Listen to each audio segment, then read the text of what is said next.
Greetings, ladies and gentlemen, and welcome to the latest edition of Tales from Outer Space, where I take stories from across the internet and read them for your entertainment. This particular story is called The Greatest Enchanter to Ever Live, and Not for the Reason You Think, written by Farmwitch4275.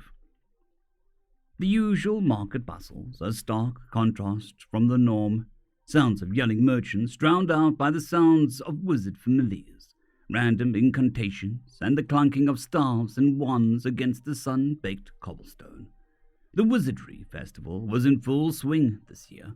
Merchants selling their wares to clientele most of them never even knew existed. Resplendent robes and flowing garments replaced the usual nobility or casual farmer's garb, and with this came the usual inflow of coin that merchants dreamed of. Wizards, mages, and magic users of all stripes could come to the Magic Festival, or, as it has become colloquially known, WizardCon. Would gather together once every 10, sometimes 15 years and show off. Alchemists would show off new potions, poisons, cures, and whatnot. Botanists, dryads, and earth mages would show off their new plant species, tree mutations, or crop growth magics.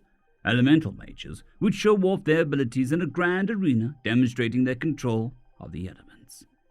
Apprentices and students would gain a desperately needed month off their tasks to sit in bars and complain about their masters, fix personal problems, or simply take a much-needed rest. The roads were more than just a bit busier than usual, even for the capital city. The biggest concerns for all, however, was the new, suddenly inexplicable available position for the king's new court wizard. Grandmaster Marius Tanis suddenly announced his retirement, and desperately clawing at the power, responsibility, and cushy position, WizardCon was hastily moved to the capital. Thousands of wizards, mages, and magic users of every stripe were now vying for the place for the king's favor. One mage, however, had more important things to do. Deep in the bowels of a magic-saturated shop quietly sat Martin, the Enchanter, repairing a blue energy orb for the hydromancer who patiently waited in the dressing room. Martin carefully inspected the golf ball-sized gemstone for imperfections and spots, even the slightest blemish resulting in decreased effectiveness. Satisfied with his work, he picks it up using a special set of tongs and heads out to the waiting room.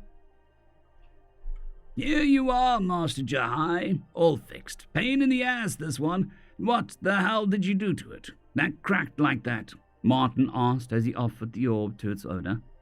"Oh, got into a duel with a fire dragon, you know. Just a casual sparring match, of course, but he took a lot out of me," Master Jahai said as he used his magic to levitate the orb. "You do realize this means the warranty is up, right? Warranty covers first-time replacement or repair," Martin said with a gentle smile. "Oh yeah, I forgot I had a warranty. How much do I owe you again?" Jahai asked.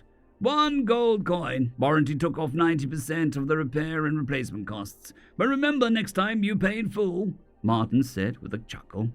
Jahai blinked in surprise, and his pointy elven ears twitched in happiness. "My God, I love this place, and yet the other enchanters wonder why wizards hate them so much.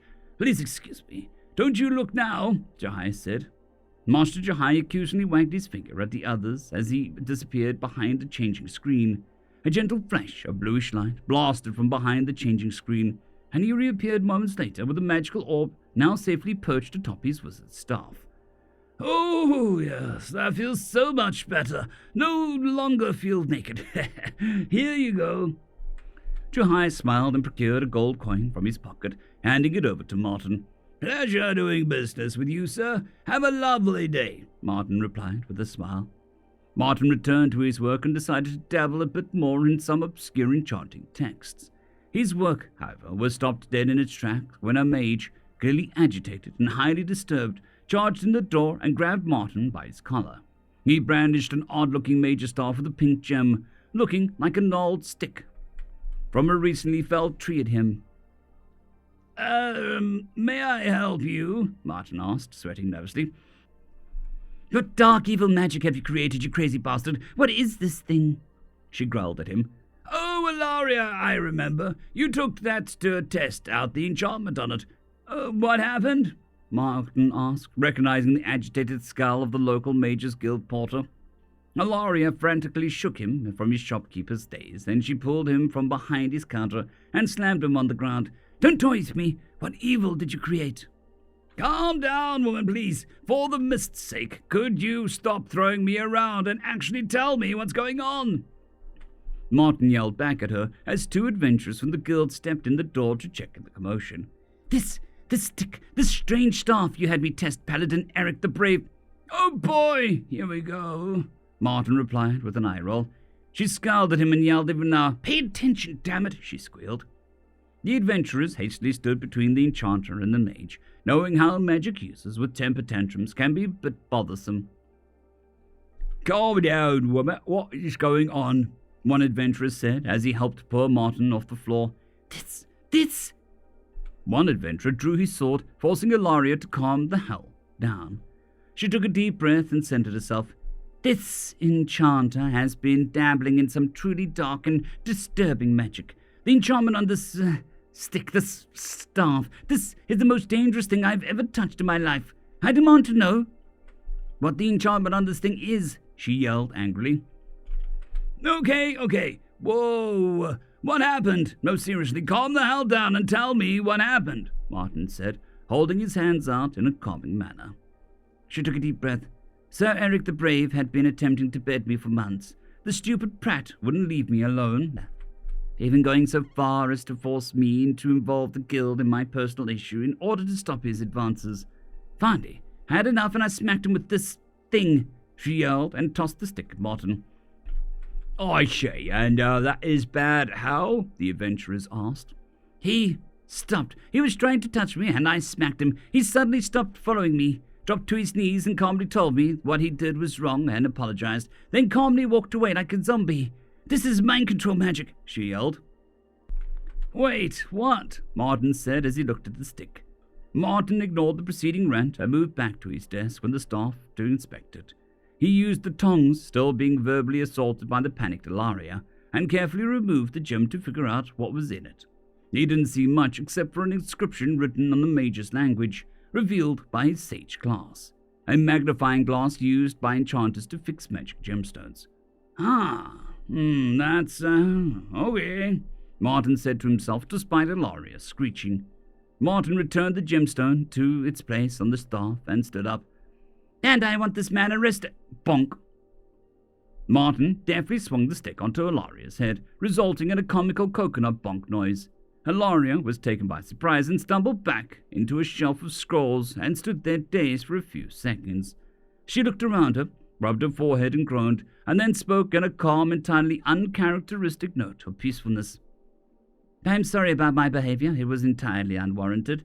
I definitely overreacted, and that situation was very poor, especially for someone in my situation. I apologize for that. Can you please tell me what the staff actually does?" she asked. The two adventurers, their jaws dropped and arms fell to their sides in shock as this panicked elven woman suddenly became as calm as a gentle breeze. Martin simply smiled. "Oh, so that's what that enchantment does. Been wondering what it meant by the Grandma Special." "What?" all three of them said. "I dabble in enchanting. When I find a spare gemstone lying around, or when a miners' guild gives me their cast-offs from Symborium crystals, I play with them to see what kinds of enchantments and major stones I can make, just like any enchanter worth their salt in their blood. I always wondered what the enchantment on this thing actually did. It's not mind control enchantment," Martin said with a smirk. "So, what exactly is it?" Ilaria asked, again her voice disturbingly calm. "On a dare, a drunk wizard at a pub once asked me to, quote, channel the fury and anger of a grandmother's discipline into a magic object and see what happens. So I did. Being drunk, I did. I had no idea what the actual effect would be. But it seems it works. I need to make some more of these. That's hilarious." Martin chuckled to himself and carried on as if nothing happened. The two adventurers glared at each other, with Martin distracted as he returned to his work with a sudden influx of wizards requesting new equipment. The two grabbed Ilaria, the staff, and returned her to the Mages Guild. The pair charged towards the Adventurers Guild and quietly abducted two of their most notorious companions, Bayard and Reggie. By grabbing them, tying them up, and putting bags over their heads, The two then charged their way into the palace, still carrying their abducted friends, and caused quite a commotion as they dropped the two quarrelsome sods in the king's feet. "What is the meaning of this? How dare you interrupt proceedings? Explain yourselves!" the king loudly bellowed as his guards positioned themselves appropriately. "Your Majesty, my name is Cassard the Strong, and this is my companion James the Pillar. We come on behalf of Martin the Enchanter, owing to the fact that he's swamped with work at the present," Cassard said. Angered, muffled voices came from the two tired men. "We have discovered that Martin the Enchanter has created the single greatest and most powerful magical enchantment in the history of magic. An enchantment that will guarantee to change the course of all history for greater good," James said with glee. "We have come to demonstrate this enchantment. This is Beard and Reggie," Cassard said. The crowd released a notable scowling chuckle at the two men's expense in response to their names. "Oh God, not those two idiots," the king said. "Please, your Majesty, observe," James said, and lifted the hoods of the two men. The two men garbled idle threats, Beard being a lizard man and Reggie being a northerner. The two at first aimed their ire at their abductors. Then, upon seeing each other, a volley of threats, made-up curses, and heavily abusive insults flowed like an endless river at each other. "Behold," James said, above their irritating, angry bitching, "the Grand Wash Special," he yelled. Bonk, bonk. Two comical coconut bonk noises followed as James whacked Beard in the head, and the softer Cassard, who then whacked Reggie on his head. The two stopped talking and lay dazed on the floor for a bit as their bonds were removed. Everyone steeled themselves for a huge bitch fight. Beard and Reggie were notorious blood rivals, who got in each other's throats every time they even think the other one is in the area. The two had suddenly calmed down, were quiet, their voices sweet, peaceful, and gentle. The two looked at each other, quietly having a conversation without speaking. They both stood up and shook hands. "No more fighting," Beard said. "No more fighting," Reggie said. The two shook hands and calmly walked away, heading back to the guild hall in silence, an odd air of peace following them. The king himself, even members of his personal guard, were so shocked by the sudden occurrence, one paladin dropped his claymore. Cassard and James looked at each other, equally shocked. "Well, holy shite, that actually worked," Cassard said. "I know, right? Is it permanent?" James asked. "Buddy, if this enchantment is what I think it is, it's about as permanent as it gets," Cassard replied, carefully inspecting the staff. "What the actual fuck?" the king said. "Oh, sorry, the best I can figure, your Majesty, is the staff essentially distills the concept of knocking the sense into people into physical practice," Cassard replied. "In short, as Grandma once said, no sense, whack sense," James replied, presenting the staff to the king. The king looked carefully at the staff, picked it up, and then gently inspected it. He walked over to his advisor, a notoriously grumpy sort. The king, with an almighty bonk, bashed his advisor on the head with the staff and waited for a response. His advisor cradled his head for a bit. His usual gruff, angered mannerisms was replaced by an oddly peaceful demeanor. "Your Majesty, you bashing me on the head was very annoying, but maybe I have been a bit harsh with the tax pushers lately. I will reconsider this during the next week's tax drafts. Maybe we don't need that much coin this year," the aging dark elf said, then calmly walked away. The king rushed towards James and Cassard, grabbing both men by their collars and growling in their faces. "I will take your entire stock," the king yelled loudly. This is the origin story of the most powerful, wealthiest, and most respected mage in history, Martin del Savano, a human enchanter who created the Grandma Special, otherwise known as the Staff of Common Sense. End of story. I would just like to thank the T5 supporters: Bushmaster 117, Casper Arnholtz, Draxzoon WRE, Elijah Silvercross, Gray, John Carrington, and Severin Cerberus. Thank you very much.